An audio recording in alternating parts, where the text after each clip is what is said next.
A paz do Senhor Jesus, muito bom dia. Eu quero desejar uma feliz quinta-feira para você. Aqui quem fala é a missionária Natália, da cidade de Birigui, e eu gostaria de compartilhar uma palavra com você, amém? Mas antes de eu compartilhar essa palavra, eu gostaria de pedir para você que você se inscreva no meu canal, ative o sininho para receber as notificações dos vídeos postados e compartilhe para que o nome do Senhor seja glorificado. Vamos orar ao Senhor em nome de Jesus Cristo. Maravilhoso Deus e eterno, em nome de Jesus eu me coloco diante da tua presença neste momento, Pai. Eu quero te agradecer, Senhor, por estar aqui. Pai, perdoa minhas falhas, Senhor, as minhas debilidades. Pai querido e santo, eu quero apresentar cada pessoa que está ouvindo, Senhor, esta oração neste momento. Que teu Espírito Santo possa vir entrar com cura, com libertação, com transformação, em nome de Jesus. E que o Senhor possa vir abrir nossos entendimentos e que teu nome seja glorificado. Em nome de Jesus Cristo, amém. Eu gostaria de compartilhar uma palavra com os irmãos que se encontra no livro de 1 Pedro, capítulo 1, amém? 1 Pedro, capítulo 1, aqui está a minha Bíblia, vamos ler 1 Pedro, capítulo 1, louvado seja o nome santo do Senhor Jesus Cristo. E diz assim a palavra do Senhor a partir do verso 1, amém? A partir do verso 1, diz assim a palavra do Senhor. E Pedro, apóstolo de Jesus Cristo, aos estrangeiros dispersos no Ponto, Galácia, Capadócia, Ásia e Bitínia, eleitos segundo a presciência de Deus Pai, em santificação do Espírito, para a obediência e a aspersão do sangue de Jesus Cristo. Graça e paz vos sejam multiplicados. Bendito seja o Deus e Pai de nosso Senhor Jesus Cristo, que segundo a sua grande misericórdia nos gerou de novo para uma viva esperança, pela ressurreição de Jesus Cristo dentre os mortos, para uma herança incorruptível, incontaminável e que se não pode murchar, guardada nos céus para vós, que mediante a fé estáis guardados na virtude de Deus para a salvação, já prestes para se revelar no último tempo, em que vós grandemente vos alegrais, ainda que agora importa, sendo necessário que estejais por um pouco contristados com várias tentações, mas para que a prova da vossa fé, muito mais preciosa do que o ouro que perece e é provado pelo fogo, se ache em louvor e honra e glória na revelação de Jesus Cristo, ao qual, não havendo visto, amais, no qual, não vendo agora, mas crendo, vos alegrais com gozo inefável e glorioso, alcançando o fim da vossa fé, a salvação da alma, da qual salvação inquiriram e trataram diligentemente os profetas que profetizaram da graça que vos foi dada, indagando que tempo ou que ocasião de tempo o Espírito de Cristo que estava neles indicava anteriormente, testificando os sofrimentos que a Cristo haviam de vir, e a glória que se lhes havia de seguir, aos quais foi revelado que não para si mesmo, mas para nós, eles ministravam essas coisas que agora vos foram anunciadas por aqueles que pelo Espírito Santo enviado do céu vos pregaram o Evangelho, para as quais coisas os anjos desejam bem atentar. Amém? Eu gostaria de deixar essa mensagem para o teu coração. Bendito seja o nome do Senhor Jesus Cristo. Aonde Pedro aqui ele está dirigindo essa palavra para pessoas dessas cidades, né, dessas 5 províncias que se encontram em Ponto, Galácia, Capadócia, Ásia e Bitínia. A palavra do Senhor vai começar com uma ação de graça, com um cântico de louvor, aonde Pedro ele vai dizer: bendito seja o Deus e Pai de nosso Senhor Jesus Cristo, que segundo a sua misericórdia, nos gerou de novo para uma viva esperança para a ressurreição de Cristo dentre os mortos. Pedro escreveu essa epístola para os membros da igreja que viviam em 5 províncias, como eu já disse. Em 5 províncias da Ásia Menor, localizada na Turquia. Pedro, ele quis fortalecer e encorajar os santos na prova da sua fé. No meio de Roma, naquele ano, teve um incêndio que destruiu boa parte de Roma. Naquele ano, teve um incêndio que destruiu boa parte de Roma. E circulavam rumores que foi o próprio imperador Nero que havia dado ordens para que o incêndio começasse ali. Mas na tentativa de desviar a culpa, o que eles fizeram? Alguns romanos acusaram os cristãos de terem sido eles os responsáveis. Isso levou a uma grande perseguição aos cristãos por todo o Império Romano. Os destinatários que Pedro escreveu eram estrangeiros, ou seja, que indicavam pessoas em uma região que não era sua residência permanente. Então, eu quero dizer para você, o próprio imperador mandou com que o incêndio começasse. E depois, para desviar, o que ele fez? Ele colocou a culpa nos cristãos. Não, foram os cristãos. Porque naquela época a igreja ela crescia cada vez mais e mais. Naquela época a igreja aumentava cada vez mais e mais a sua fé. Então, nessa época, a igreja crescia mais e mais. E perceba que a igreja de Cristo, a igreja primitiva, ela era muito perseguida. E conta os historiadores que o imperador Nero havia uma arena onde eles jogavam os cristãos para serem devorados por leões famintos e ferozes. Observa que os cristãos daquela época, eles eram perseguidos, presos e mortos, devorados por amor de Cristo. Eu já quero abrir um parênteses aqui e dizer para você, até que ponto você está vivendo o amor de Jesus? Nós vivemos num tempo, nos últimos tempos, que a Bíblia vem se cumprindo, onde diz que o amor de muitos vão se esfriar. E isso é verdade. O amor de muitos está se esfriando.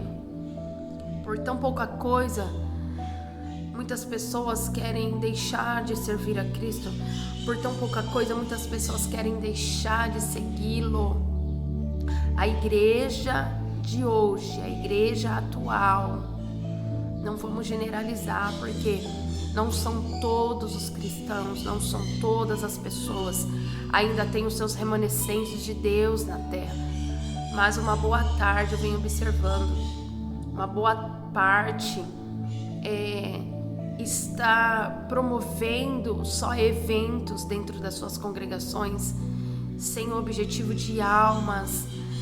Observe que aqueles cristãos da igreja primitiva, eles serviam ao Senhor Jesus escondido, porque era proibido. Depois da morte e ressurreição de Cristo, os apóstolos se espalharam e começaram a pregoar o evangelho, e a palavra do Senhor foi crescendo cada vez mais. Muitos seguidores de Jesus, muitos foi se aumentando, muitos discípulos do mestre. A igreja primitiva ia crescendo fortalecida. Mas o imperador, ele dava uma ordem que quando uma pessoa era pega em ato de religiosidade, servindo a Cristo, aquela pessoa tinha que ser presa, aquela pessoa era queimada viva na arena, aquela pessoa era decapitada, aquelas pessoas eram jogadas.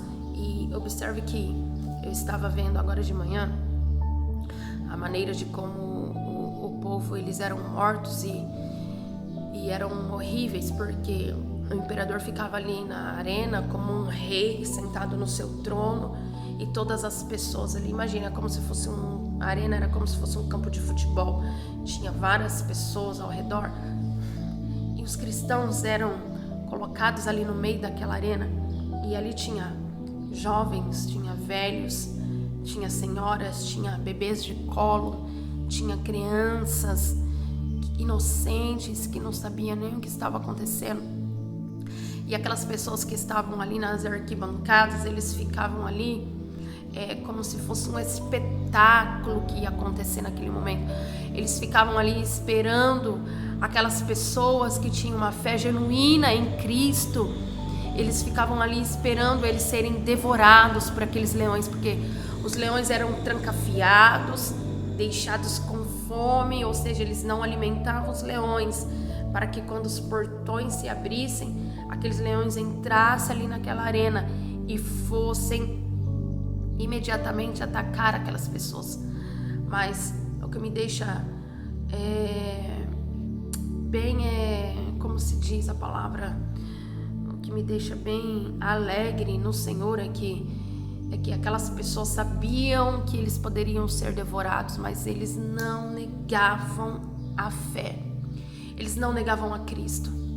Ei, eu não quero ser hipócrita aqui e dizer que eu nunca pensei em parar, eu nunca pensei em desistir já pensei por muitas vezes. E hoje, estudando a palavra do Senhor, o Senhor me deu essa palavra há 2 dias atrás, e hoje, meditando novamente, eu vendo algumas passagens de Paulo e vendo ali, né, como os cristãos eram mortos, me trouxe a reflexão. E eu orei ao Senhor e falei: Senhor, que eu não seja uma pessoa egoísta ao ponto de falar que por alguma tribulação que eu esteja passando eu vou parar de te servir, ou que tribulações sobre a minha vida estejam me impedindo de sentir o Senhor, estejam me impedindo de sentir a tua presença. Aquelas pessoas estavam ali certas que elas iriam morrer, mas elas não negavam ao Senhor Jesus, elas não negavam a sua fé, elas estavam prontas a morrer. E a palavra do Senhor vai dizer em Filipenses 1:21, onde Paulo escreve essa carta ao povo ali, aos filipenses, e ele diz assim, viver é Cristo e morrer é lucro. Em Romanos também, capítulo 14, versículo 8, vai dizer: se vivermos, viveremos pelo Senhor, e se morrermos, morreremos pelo Senhor. Paulo, ele estava dizendo assim, seja você viver, viva em função de Deus. Seja você morrer, então que morra por Deus. Paulo estava dizendo, viver para mim aqui nessa terra é viver com Cristo. E morrer é lucro, porque Paulo pensava assim, e ele tinha a certeza que quando ele morresse ele iria encontrar com o Senhor. E Paulo, todos sabem a sua história, ele foi um grande apóstolo, e ele morreu decapitado, ou seja, degolaram o seu pescoço, arrancaram-lhe o seu pescoço, mas ele estava ali ensinando o amor de Cristo, dizendo assim, se for para você viver, então vive em função de Deus. Só que o que está acontecendo hoje em dia é que estamos vivendo em função de nós próprios, em conquistar um belo carro, uma bela casa, uma bela posição social, um belo status nas redes sociais, um belo status dentro da casa do Senhor, onde a casa do Senhor tem que ser reunir o povo para que possamos aprender a verdade, para que possamos nos arrependermos, para que a palavra entre em confronto ao nosso pecado, entre em confronto à minha vida e à tua. Mas hoje o que estamos vivendo são pregações de que o Senhor só vai dar e dar e dar, e receba e receba. São campanhas em cima de campanhas, dizendo que o Senhor ele vai fazer, como se Deus fosse obrigado a fazer alguma coisa por mim e por você. O Senhor ele faz, o Senhor transforma, mas nós temos que viver debaixo da palavra, debaixo do objetivo do céu. Eu e você, nós temos que viver assim como o apóstolo Paulo nos orientou, assim como Pedro estava orientando esse povo que estava disperso. Ou seja, esse povo estava espalhado por meio dessas províncias. Esse povo estava ali angustiado, porque eles estavam vivendo uma das suas maiores perseguições ali. Bendito seja o nome do Senhor. Esse povo estava ali sendo perseguido. Os cristãos foram escolhidos por Deus para ter um relacionamento firmados em uma aliança com Ele, caracterizado pela obediência. Nós, eu e você, fomos escolhidos por Deus para que a nossa aliança seja firmada em obediência. O sangue de Cristo é que nos insere nesse relacionamento. Essa sessão começa com um louvor a Deus pelos privilégios que concedeu aos cristãos. Pedro estava motivando todas aquelas pessoas, lembrando-os de que mediante a ressurreição de Cristo, o Senhor os fez nascer de novo. E o resultado nesse novo nascimento é que os cristãos receberam uma herança eterna reservada nos céus. Os fiéis serão levados ao céu, seu lar eternal, por meio da fé no Evangelho. E Pedro diz que Deus os regenerou para uma herança que nunca irá perecer ou perder o seu valor. O apóstolo motivou ainda mais, mostrando que os cristãos podem alegrar-se em sua herança imperecível e em sua salvação. Olha o que ele diz assim, ó. Versículo 5 diz que mediante a fé estáis guardados na virtude de Deus para a salvação, já prestes para se revelar no último tempo. E o versículo 7, para que a prova da vossa fé é muito mais preciosa do que o ouro que perece e é provado pelo fogo, se enche em louvor, honra e glória. Versículo 9, alcançando o fim da vossa fé, a salvação da alma. Sabe o que é mais precioso para mim e para você? A salvação da nossa alma. Eu quero dizer para você, eu não sei o que você está passando, não conheço, mas por mais perseguição que você está passando, ei, não desista, porque Cristo não desistiu de mim, de você. Aqueles cristãos da igreja primitiva não desistiu do Evangelho. Você tem noção que é uma pessoa ser devorada por leão? Será que eu e você temos uma fé tão genuína dessa, a ponto de morrermos por causa da palavra do Senhor? Eu e você temos o livre-arbítrio ainda de adorá-lo. A gente ainda tem liberdade, por mais que os governos estão aí se reunindo para calar a igreja do Senhor, mas eu e você ainda temos liberdade. Quantos países não têm liberdade mais para falar do amor de Jesus, do amor de Deus? Eu e você temos. Aconteceu um episódio no meu lar ontem. Um jovem bateu no meu portão pedindo alimento e eu vi que ele estava bem drogado, e o meu esposo foi levar o alimento para ele. E meu esposo começou a falar de Deus para ele, que o Senhor o amava, que o Senhor tinha obras sobre a vida dele. E aquele jovem disse assim que quando ele lava a louça para a mãe dele, ele vê a faca, ele tem vontade de se matar. E começamos a falar do Senhor Jesus Cristo, começamos a falar de Jesus. E o meu esposo disse uma coisa ontem para ele, depois eu fiquei pensativa. Aquele jovem foi indo, andando, porque a gente viu que ele estava bem alucinado de drogas, e eu pedi para que o Senhor tivesse de misericórdia. Meu esposo falou assim, procura uma igreja, jovem, porque Deus, Ele ama a tua vida, Deus tem uma obra a realizar. E essa frase, procura uma igreja, jovem, ficou matutando na minha mente. Falamos para as pessoas, procura uma igreja, porque na intenção de que essa pessoa vai entrar dentro da igreja, vai ser bem recebida, vai ouvir o amor de Cristo.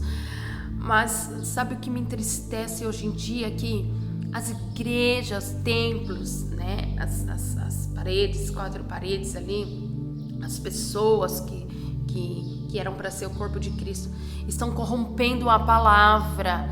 Às vezes nós mandamos alguém ir procurar uma igreja, ir para a casa do Senhor, e quando aquela pessoa entra lá, só vê heresias ali dentro, só vê disputa, só vê status, mas não vê mais aquilo que o apóstolo Pedro pregava, não vê mais o que Timóteo nos ensina, não vê mais o que o apóstolo Paulo ensina para mim e para você. Gente, que nós possamos ser santo, porque a palavra do Senhor disse assim, ó, sede santo porque eu sou santo. Que nós possamos ser pessoas que não neguem ao Senhor. Para, em nome de Jesus, de falar que não vai mais servir a Cristo por um relacionamento frustrado. Deus não tem culpa do seu relacionamento frustrado.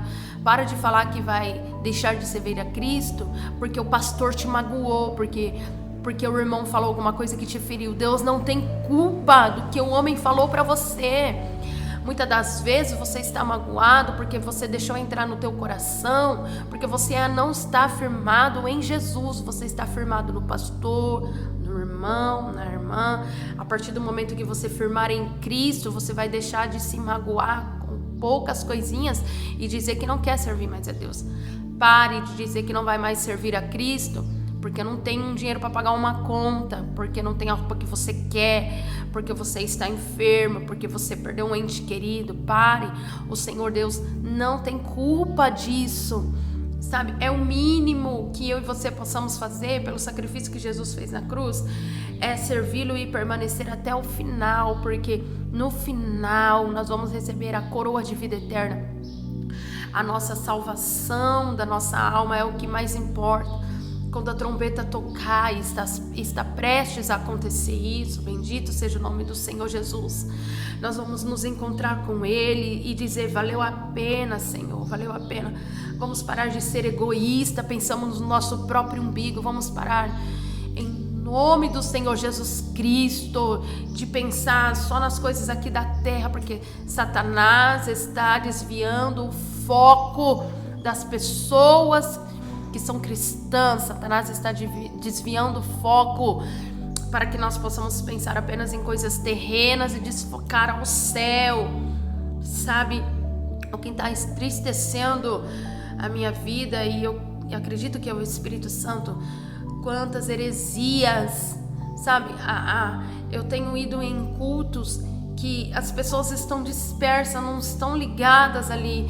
É uma caminhação dentro dos templos, é uma falação, oh Senhor, tem misericórdia das nossas vidas. Deus, tem misericórdia da nossa alma, Senhor Jesus maravilhoso. Que você possa ouvir essa palavra e dizer que o Senhor, Ele está prestes, sabe por quê? Alcançando o fim da vossa fé, a salvação da alma. O fim da minha fé e da sua é a salvação da nossa alma. Que nós possamos pedir para que o Senhor venha entrar com um espírito de transformação, que o Espírito Santo possa vir transformar a minha vida.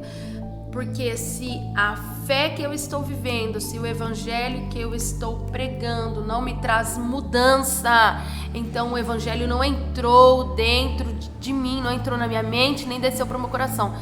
Se a fé que eu proclamo, que é Jesus Cristo, não está me trazendo mudança, não está me trazendo compaixão para o meu próximo, eu senti a dor do meu próximo, eu senti a dor do Espírito Santo que clama, que geme na terra.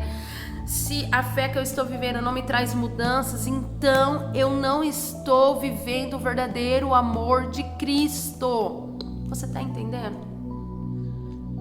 Eu não quero trazer comoção e sentimentos de tristeza para a tua vida, mas eu quero alertar a tua vida nesta manhã. Assim como Pedro alertou aquele povo, tem bom ânimo, pois a prova que você está passando, a perseguição que você possa estar passando, vai valer a pena quando você encontrar com o Senhor. Nós somos dispersos num mundo mal, porque a nossa terra, a nossa casa não é essa. A nossa casa é o céu. O alvo da minha família, da sua família, sabe por que muitos lares estão perdidos e pessoas que se dizem ser cristão? Porque o foco não está mais em Deus, o foco está no homem da terra. Está em quem prega mais, em quem canta mais, em quem profetiza mais, em quem entrega mais revelação. Não está tendo mais a revelação da palavra. As pessoas estão buscando revelação daquilo que está acontecendo. Ei, aquilo que acontece com a tua vida não é uma revelação, você já sabe. Você já sabe o que você passa. Aquilo que acontece na tua vida você já sabe, não é uma revelação. Revelação é isso aqui, ó, é o que Deus tem reservado para mim, para você. Revelação é mudança de caráter, transformação. Revelação é o fruto do Espírito. Revelação para mim, para você, é que as pessoas olhem em mim, você, e vejam Deus. Sabe, Lucas não viu o Senhor Jesus Cristo em carne, mas quando Paulo pregou, ele viu Cristo em Paulo. Nós temos que falar de Deus e as pessoas não cristãs ver Deus, ver Cristo em mim e em você. Ei, é gratificante quando uma pessoa vem e nos diz assim: você é cristão, você é cristã. Mas pelo bom testemunho que nós possamos proclamar. Que nesta manhã, eu e você possamos estar com isso. Não negue ao Senhor. Guarde a carreira. Sabe por quê? Porque viver é Cristo e morrer é lucro. O versículo 12 diz: aos quais foi revelado que não para si mesmo, mas para nós, eles ministravam essas coisas que agora vos foram anunciadas por aqueles que pelo Espírito Santo enviado do céu vos pregaram o Evangelho, para as quais as coisas os anjos desejam bem atender. O Espírito Santo usa pessoas para pregar o Evangelho. Deixa o Espírito Santo te usar.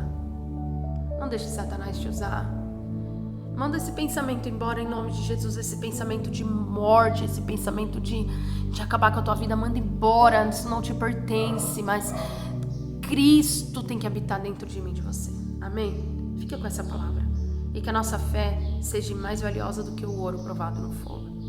Senhor, em nome de Jesus, eu repreendo todo pensamento ao contrário sobre a vida desta pessoa. Eu repreendo todo mal, tudo que não provém de Ti, ó Deus. Em nome de Jesus, guarda o meu lar, guarda o lar dessa pessoa que está ouvindo essa mensagem. Em nome de Jesus, ó Pai, eu repreendo toda depressão, opressão, tristeza, frieza, mornidão no meio do Teu povo. Pai, em nome de Jesus Cristo, Senhor, dê ânimo, dê força, Pai, para esta pessoa, em nome de Jesus. Deus seja louvado. Que a paz do Senhor Jesus Cristo alcance a tua vida nesta manhã, em nome de Jesus. E não se esqueça, se inscreva no meu canal, compartilhe essa mensagem e seja um missionário, uma missionária do Senhor, ajudando a alcançar outras vidas, porque precisamos ouvir a verdadeira palavra de Deus. Amém? Deus seja louvado.